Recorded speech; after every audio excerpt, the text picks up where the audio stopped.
Ayun mga kapatid, mga kaibigan, na-real talk muna tayo sa mga oras na ito. At yun nga mga kapatid, mga kaibigan, isa na namang usaping pagpapala. So mga kapatid, mga kaibigan, napagtanto nyo ba or napansin nyo na sa mga katulad natin na nasa antas ng tinatawag ng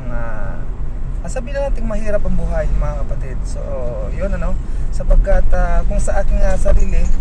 nakikita ko sa aking sarili ay hindi naman po tayo may kaya, hindi tayo mayaman. Nakakain lamang po tayo ng 3 beses sa isang araw. So ayun, at hindi naman po tayo pinababayaan ng Panginoon. Subalit ayun, napansin ko lang mga kapatid, mga kaibigan, kung sino pa yung mga katulad natin, naobserbahan ko lamang po ito, kung sino pa yung mga katulad natin na mahirap ang buhay, na kapag mayroong mga kalibol po natin na mahirap ang buhay, pinagpala ng Diyos, ay tayo pa na mga katulad nila na tayo na dapat na tayo ay makaunawa, na tayo na yung mga mahihirap ay makaunawa sa kapwa natin mahirap, na kapag sila ay pinagpala ay dapat nga matuwa tayo sapagkat nakikita natin na may possibility, meron po tayong tinatawag na pag-asa, sapagkat nakitaan po natin ng proof o ebidensya na yung mga katulad natin na talagang parang may sa hinagap, parang kung tutusin, parang mahirap talaga mangyari, wala tayong pinag-aralan. Yung trabaho natin hindi naman na talagang gano'n na sa katulad ng iba na pinagpala po sila sa kanilang mga trabaho at mga negosyo. Subalit yun nga mga kapatid, mga kaibigan, sa mga katulad nating mahihirap, alisin po natin yung tinatawag sa ating mga sarili na kumbaga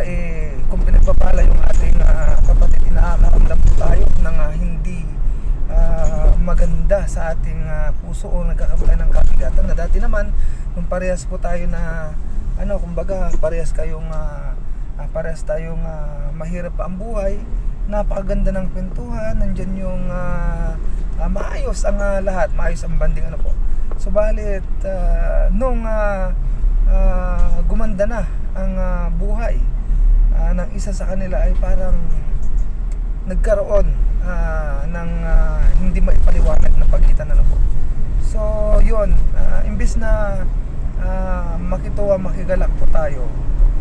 ay yun na lamang ang ating gawin, sa halip na tayo ay sumama ang loob or mainggit sa kanila, bakit ganon, puro sa kumbaga ang sinisisik ng kaaway sa ating mga kaisipan ay hindi magandang kaisipan patungkol sa kaibigan natin ito, sa mga tao sa paligid, sa mga kapitbahay na pinagpala ng Diyos. Tandaan natin mga kapatid, mga kaibigan, ang tao ay parang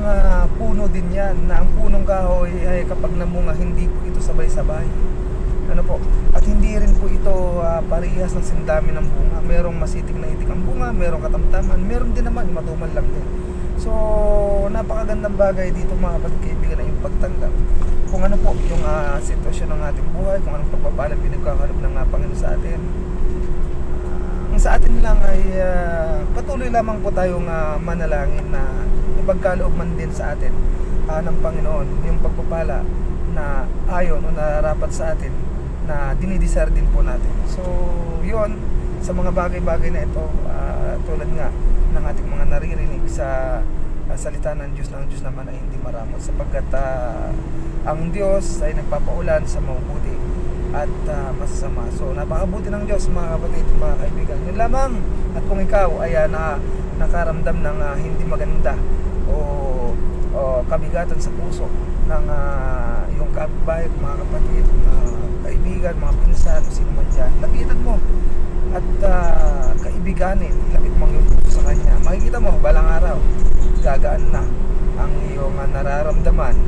at maaalis na yung bigat na nasa iyo, sapagkat nasanay ka na nakikita yung mga pagpapala na kung ano man ang meron na nasa kanila. So yun, hilingin mo sa Diyos na maging maayos at bigyan ka niya ng pusong